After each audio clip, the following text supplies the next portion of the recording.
தேசிய ஜனநாயக கூட்டணியை விரிவுபடுத்த விரும்புவதாக நியூஸ் 18க்கு அளித்த பிரத்யேக பேட்டியில் உள்துறை அமைச்சர் அமித்ஷா தெரிவித்த நிலையில் தாவேகவுடன் இன்னும் கூட்டணி பேச்சுவார்த்தை நடத்தவில்லை என இபிஎஸ் கூறியிருப்பது அரசியல் வட்டாரத்தில் கவனம் பெற்றுள்ளது.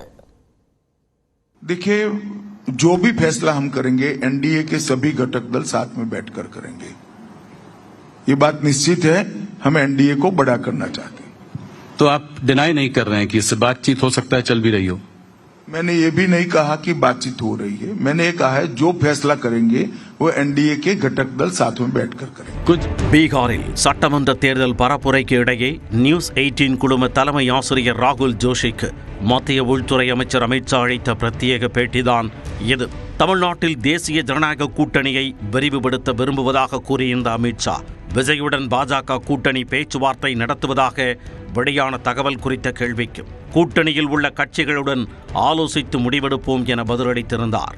இப்படி இருக்க கடந்த காலங்களில் தாவேகாவுடன் கூட்டணி குறித்து சூசகமாக அழைப்பு விடுத்திருந்த எடப்பாடி பழனிசாமி தற்போது அந்த கட்சியுடன் கூட்டணி குறித்து இதுவரை பேச்சுவார்த்தை நடத்தவில்லை என தெரிவித்திருக்கிறார். அனைத்து இந்திய அண்ணா திராவிட முன்னேற்ற கழகம் தாவேகாவோட கூட்டணி நாங்கள் பேச்சுவார்த்தை இதுவரைக்கும் நடத்தல. அதே மாதிரி தாவேகா அண்ணா திமுக கட்சியோட கூட்டணி பேச்சுவார்த்தை நடத்தல. நீங்களா ஒரு யோகத்தை பண்ணிக்கிட்டு, நீங்களா ஒரு கற்பனை பண்ணிக்கிட்டு நீங்க செய்தி வெளியிட்டீங்களா? பொறுப்பு நாங்கள் அல்ல. அதிமுக பரப்புரை கூட்டத்தில் அசைந்த தாவேகா கொடியை பார்த்து பிள்ளையார் சுழி போட்டாச்சு என்று கூறியதற்கும் இபிஎஸ் விளக்கமளித்தார். தொண்டர் ஏங்க உங்க வீட்டில் ஒரு விருந்தாளி வராங்க, விருந்தாளி என்ன சொல்லுவீங்க? போப்ப வெளியின்னு சொல்லுவீங்களா? என்னங்க இது? ஒரு மனிதாபிமானம் வேண்டாம்? ஒரு கட்சியில் இருக்கிற ஒரு தொண்டை எங்க கூட்டத்தில் கலந்துட்டு கொடியாட்டுறாங்க. அப்ப இதுல என்ன தவறு? சுண்டால பத்தி தான் சொன்னேன். அங்க கொடியாட்டி இருக்கிற தொண்டர் அங்க தொண்டர்கள் பிள்ளையார் சொல்லி போட்டுக்கன்னு சொன்னேன். இதுல என்ன தவறு இருக்குது? இதனிடையே நியூஸ் 18ற்கு அளித்த பிரத்யேக பேட்டியில் தேசிய ஜனநாயக கூட்டணியை விரிவுபடுத்த விரும்புவதாக அமித்ஷா கூறியதற்கு அரசியல் கட்சி தலைவர்கள் தங்கள் கருத்துக்களை வெளிப்படுத்தினர்.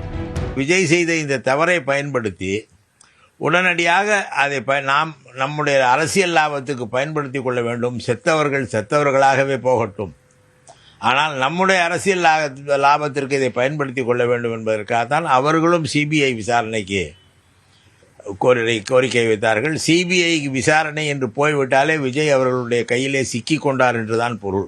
எனவே விஜய் அவர்களிடம் மாட்டிக்கொண்டார் என்பதுதான் உண்மை. அவங்க இந்த கூட்டணி அமையுமா? யார் யாரை ஏமாற்ற போகிறார்? 3 பேரும் ஒருவர் ஏமாற்றிக் கொள்ள முயல்வார்கள். இதெல்லாம் பார்த்தீங்கன்னா இந்த கூட்டணி விஷயம், கட்சிகளை ஒருங்கிணைக்கிறது, இதெல்லாம் பொதுச் செயலாளர் தான் சொல்லும். அவர் கண்டிப்பா உரிய நேரத்தில் பதில் சொல்லுவார். அதுதான் அதெல்லாம் பொதுச் செயலர் தான் முடிவு செய்யற விஷயம். பொதுச் செயலர் அது குறித்து கருத்து சொல்லுவார்.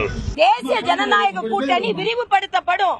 அதற்கு நாங்க எல்லாரும் இணைந்து பணியாற்றுவோம். எல்லா தேசிய ஜனநாயக கூட்டணி தலைவர்களும் அமர்ந்து தேசிய ஜனநாயக கூட்டணியை விரிவுபடுத்துவோம்னு விஜய் பற்றிய கேள்விக்கு மரியாதைக்குரிய அமித்ஷா அவர்கள் பதில் சொல்லி இருக்கிறார்கள். அந்த பதில் தான் எங்க எல்லாரோட பதிலும்.